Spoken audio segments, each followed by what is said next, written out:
अस्सलाम वालेकुम guys, welcome to my Ramzan vlog. सुबह 4:30 बजे से दिन की शुरुआत हुई। फ्रेश होकर तहज्जुद नमाज पढ़ा। सहरी में मुझे लाइट मील खाना पसंद है, तो रोटी के साथ मैंने सहरी की और सहरी होने के बाद फजर नमाज पढ़ने के लिए मैं निकला। घर आकर कुरान पढ़ा और थोड़ी देर आराम करने पहुंचा तो देखा कि पलक झपकते ही सुबह हो गई, जैसे धरती 2x पर घूम रही हो। फिर कुछ देर में मैं तैयार होकर निकलता हूँ अपने फॉर्मल लुक में। अपने सफेद घोड़े पर बैठकर तेज रफ्तार से ड्यूटी पर पहुंचता हूँ। क्लास 12 के बच्चों को केमिस्ट्री का पहला क्लास लिया। रोजे की हालत में बच्चे भी पूरी डिसिप्लिन के साथ क्लास अटेंड कर रहे थे। फिर थोड़े नोट्स तैयार करने के बाद जोहर की नमाज पढ़कर घर आ गया। फिर असर की नमाज का वक्त हुआ। असर नमाज पढ़कर बाजार निकला। बाजार में तरह तरह के डिशेस को देखकर लगता है कि हमारे गाँव में रमजान को बहुत शौक से मनाया जाता है। जैसे ही इफ्तार का वक्त करीब आया, मैंने मासूम सा चेहरा बनाकर 8-10 सुपर बाइक्स, एक तगड़ा बैंक बैलेंस और जन्नत में एक महल के लिए दुआ मांगी। फाइनली इफ्तार का वक्त हो गया और मेरे सामने रखे डिशेस को एक एक करके लपेटकर मगरिब की नमाज पढ़ने मैं निकला। तो गाइस, पूरी इफ्तारी एक तरफ और इफ्तार के बाद की चाय एक तरफ।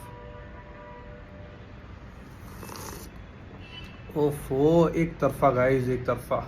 चाय पीकर चार्ज हो गया और आ गया तरावी पढ़कर आखिरत की पूंजी जमा करने। तरावी पढ़कर पहुंचा जिम और किया शोल्डर्स की एक्सरसाइज, क्योंकि दिन भर दिन मेरे कांधों पर जिम्मेदारियों का बोझ बढ़ रहा था और मुझे अपने कांधों को मजबूत बनाना था। वर्कआउट के बाद पोस्ट वर्कआउट मील तैयार किया। फ्रेश होकर भूखे शेर की तरह अपना प्रोटीन इंटेक डिनर में पूरा किया।